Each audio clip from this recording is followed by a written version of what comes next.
With the fiscal year 18 performance management pilot, the university is exploring the power of meaningful conversations between managers and staff to positively influence performance at every level.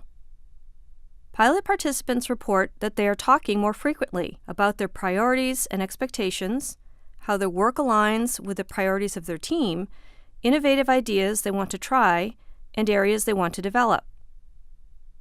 Some managers and staff are choosing to include these performance and development topics in their regular one-on-one meeting agendas.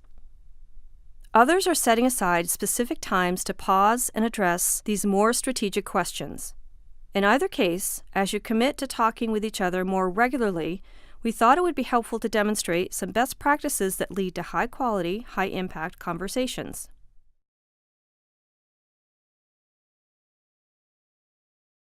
Hey Tristan, how are you? Hi Simone, I'm doing well. Thanks for setting up this regular time for us to connect. I've enjoyed meeting with you more regularly and getting to know you a little bit better. How have these conversations been going for you? I think they've been going really well. I'm starting to get a feel for how my work fits into the larger picture of the team, and that's been really energizing. It's energizing for me too. So for today's conversation, as I mentioned in my email, I wanted to hear about some of the learning and growth priorities that you wanted to talk about so that I can be supportive.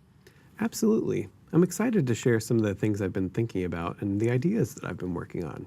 That's wonderful. Thank you for thinking ahead and coming prepared. I have to say I'm really enjoying being part of the team, and I really love the work that I'm doing. I can really see myself continuing to grow here. I'm so glad to hear that, and I'm really happy that you're part of the team. So we will have these development conversations continuously ongoing, and not just when we're feeling dissatisfied. So let me start by asking, what have you been working on the last few months that you're really proud of?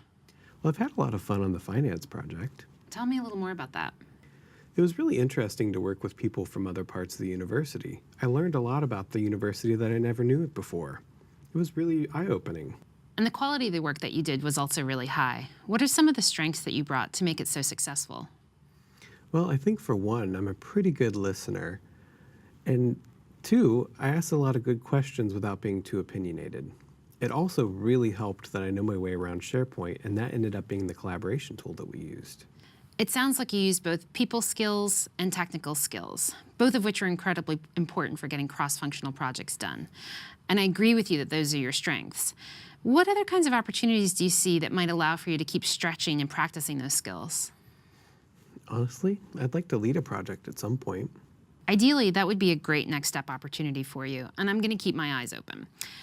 I know we've talked about how important it is to expand your professional network. What have you been doing on that front lately? Well, I belong to the financial technology group, and I'm also a member of my local alumni chapter. But honestly, I really find it hard to make time for those extracurriculars. Maybe it's important not to consider them extracurriculars, but actually part of your work. The connections that you make give you great perspective and actually reflect well on the team. I think so too.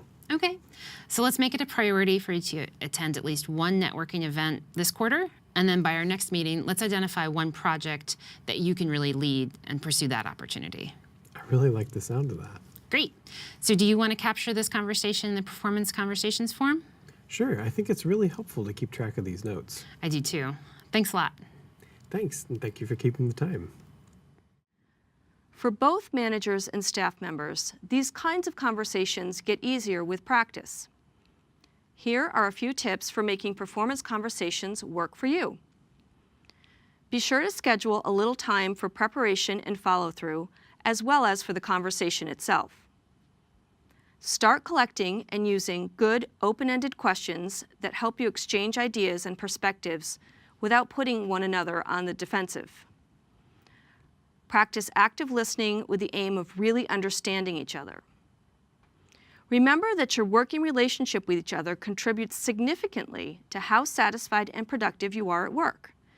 If you approach these conversations as an ongoing investment in your engagement, and not just another item on the to-do list, you will put more into them and you'll get more out of them.